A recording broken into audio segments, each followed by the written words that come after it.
This channel is not suitable for children, so if you're under the age of 18, do not watch my videos. Thank you.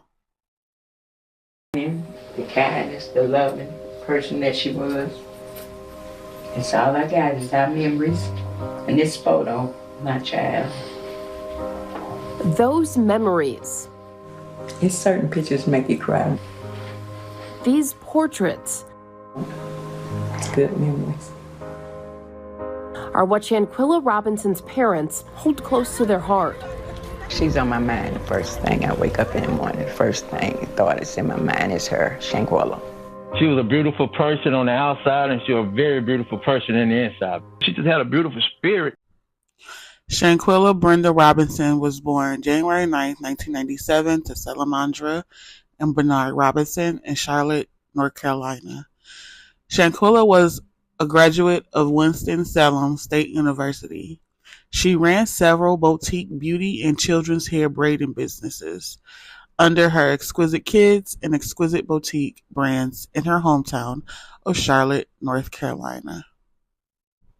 On October 28, 2022, Shanquella traveled to Mexico for a short vacation with a friend and 5 travel companions, 3 women and 3 men, some of whom have been identified as Khalil Cook, Malik St. Patrick Dyer, Winter Essence Donovan, Dejanay Jackson, Elise Michelle Hyatt, and Nazir Wiggins.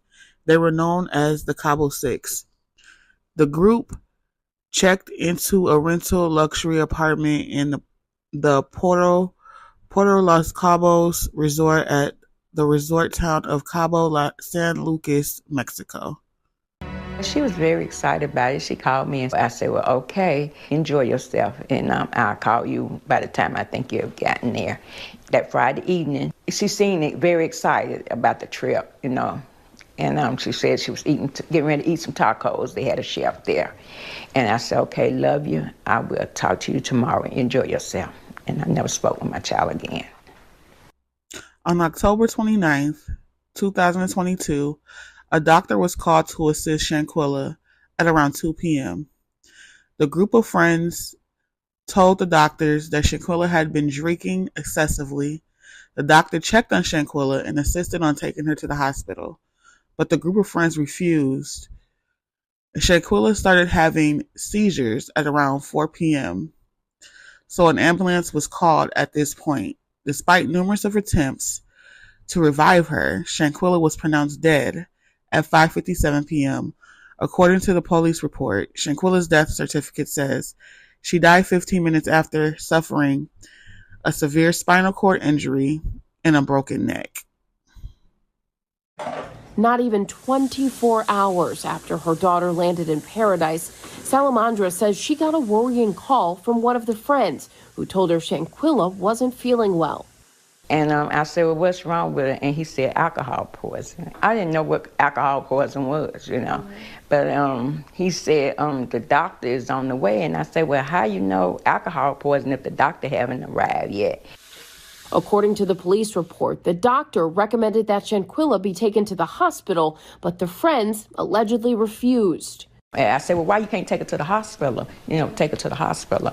And he said, well, they say you have to have cash money. I said, well, she has insurance.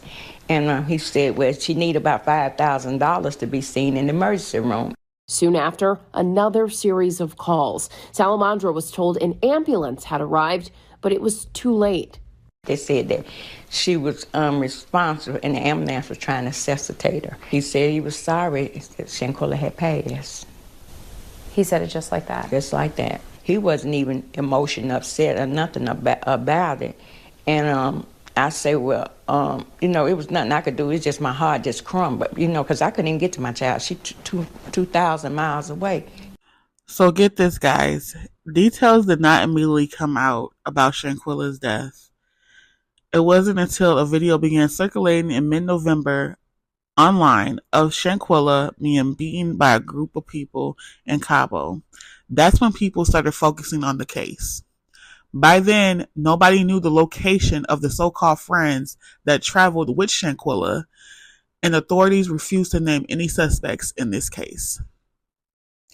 Daniel De La Rosa Anaya, Baja California's Attorney General, was later asked in an interview with a Mexican journalist why they did not prevent the group of friends from leaving Mexico and keep them in the country. He stated that by the time investigators were identifying suspects, the group had already fled back to the U.S. On November 16th, officials had announced that they were investigating the incident as femicide. On November 19th, a funeral for Shanquella was held. Hundreds of friends and family members and supporters gathered to say goodbye at Charlotte's Macedonia Baptist Church. Loved ones wore pink in her honor, as well as bracelets and pins with her photo. On November 25th, the State Attorney General's Office of Baja California Sur issued an arrest warrant for femicide in connection with Shanquella's death. Femicide is the equivalent of homicide in the U.S. Mexican authorities said extradition procedures were started in the case but did not identify the suspects. On November 30th, Shanquella's father, Bernard Robinson, asked Mexican authorities to charge all 6 people she traveled to Mexico with, saying they were responsible for Shanquella's death. Mr. Robinson said the hardest part was knowing there was nothing he could do to protect his daughter in her final moments. She was full of life, he said. I just want to know why. On December 10th, family and friends of Shanquella held a rally to demand justice. Hundreds of people gathered at Little Rock AME Zion Church in Uptown Charlotte to honor Shanquella's life and demand justice. Several city councilmen, Braxton Winston and Mecklenburg County Commissioner Pat Kathman, attended the event. January 9th of 2023, a balloon release was held on Shanquella's 26th birthday. Million Youth March of Charlotte and Salisbury hosted the event at Memorial Gardens in North Charlotte. January 17th of 2023, prosecutors said they were aiming to extradite a suspect to the county. Daniel De La Rosa Anaya, the state attorney general, said authorities were on locating the suspect. He said they were working with Interpol to put out a red notice, which is a global advisory to be on the lookout for a suspect. On February 18th of 2023, family members, friends, and community activists came together to fill envelopes with letters to the Mexican authorities begging for an arrest in the case. Shanquella Robinson's family and friends started the year without her and without any update on her ongoing death investigation in Mexico, and they want answers right now. After a short walk from Little Rock AME Zion Church to this post office on McDowell Street, supporters placed letters in this mailbox to Mexican authorities demanding justice for her. No justice? Okay. What do we want? Justice. When do we want it? Now. Calls for justice rang out in the streets of Uptown Saturday afternoon in support of Shanquella Robinson. She was found dead under suspicious circumstances 4 months ago while vacationing with friends. You got to be loud and be dramatic. A group of Robinson's loved ones and local activists like John Barnett marched from Little Rock AME Zion Church to a local post office to mail hundreds of letters to Mexican authorities to demand justice for her death. I came up with the concept of using pink to send these envelopes over to Mexico. I thought it would be creative, but yet eye-catching, because when it drops into the police department in their mailbox, other than the normal envelope being white, this one's pink. Mexican officials said in November that Robinson's death was being investigated as a homicide and that a warrant for one of the people on vacation with Robinson has been issued. Authorities have not released the name of the individual.